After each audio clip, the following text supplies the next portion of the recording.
Okay, I've got my blue and cream yarn threaded up, and I've got a little bit of knitting in the cream yarn. Now, if I was just going to switch to blue and wasn't coming back to cream again, then I would just break the cream about 6 inches from the knitting. That gives me enough to thread a needle and sew in that end when it comes off the machine. And then I would get my blue yarn and just put that in the feeder, hold it underneath, and take the carriage across the knitting. As soon as I feel it start to grab that blue yarn, I can let go.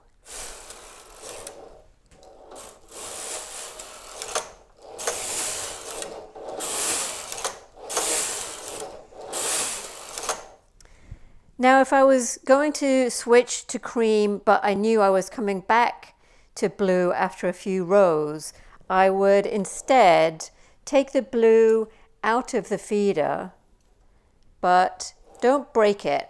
Instead, I'm going to just hang it on the end of the machine. And then I can get my cream yarn, put that in the feeder, hold it,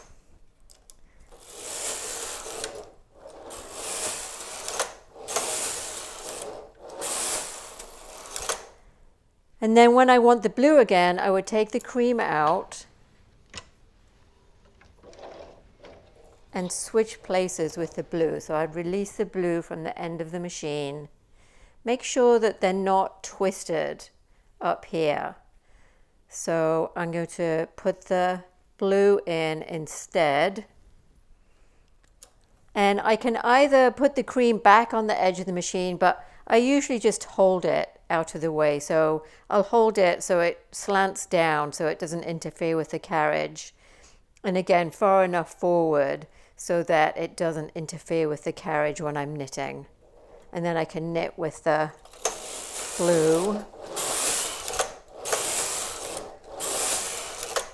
And then it's easy enough to take out the blue, make sure these aren't twisted, put the cream back in, and knit with the cream. So the yarn that isn't being used just floats up the edge of the knitting.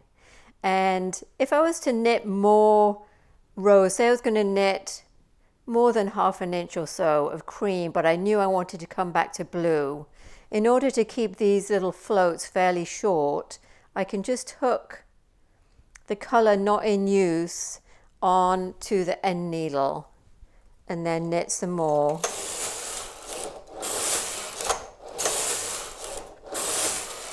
And just every few rows, just loop that back up on the end needle.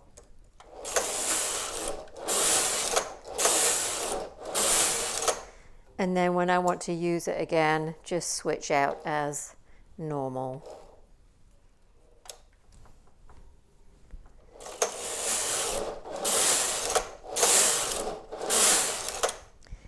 Now, if I wanted to switch to cream on the other side of the carriage, I have to do what's called knitting with an empty row. So I'm going to take the blue out of the other end, hold it on the edge, and now I have to come across empty with the carriage to get back on the right side as the cream. And on the Silver Reed machine, if you remember from one of the earlier videos, to get the carriage across without knitting, you lift up this little lever here, and that will stop the needles from coming forward. And then when you get over, you just press it back down again, and you can carry on knitting.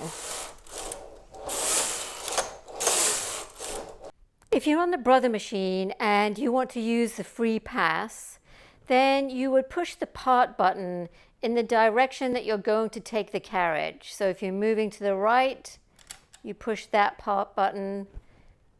If you're moving to the left, you push that part button.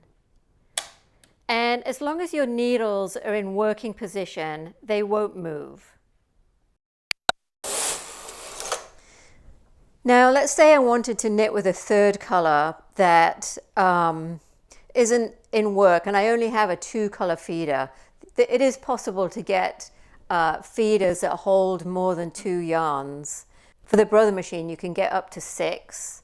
I think for the Silver Reed, there's a maximum of 4. But I'm going to work with a third yarn down on the floor instead.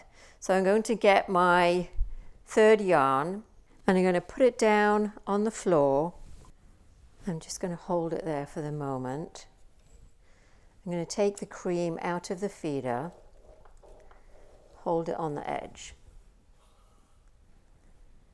Now I'm going to put the green yarn into the feeder and I'm just going to hold it. So my hand is going to be like the tension mast. So I want to make sure there's some tension on it at all times. It doesn't matter for the first row, I'm just holding it in place.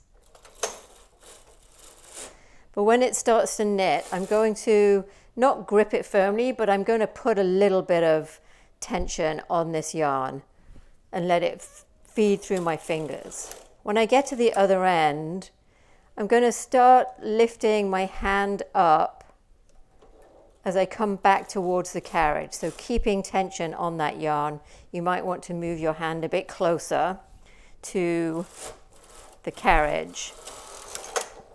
And you just carry on like that. So you lift up, going back towards the carriage, and then let it feed down, then lift up again. So you're keeping tension on that yarn the whole time. And you can work with lots of colors down on the floor in that manner.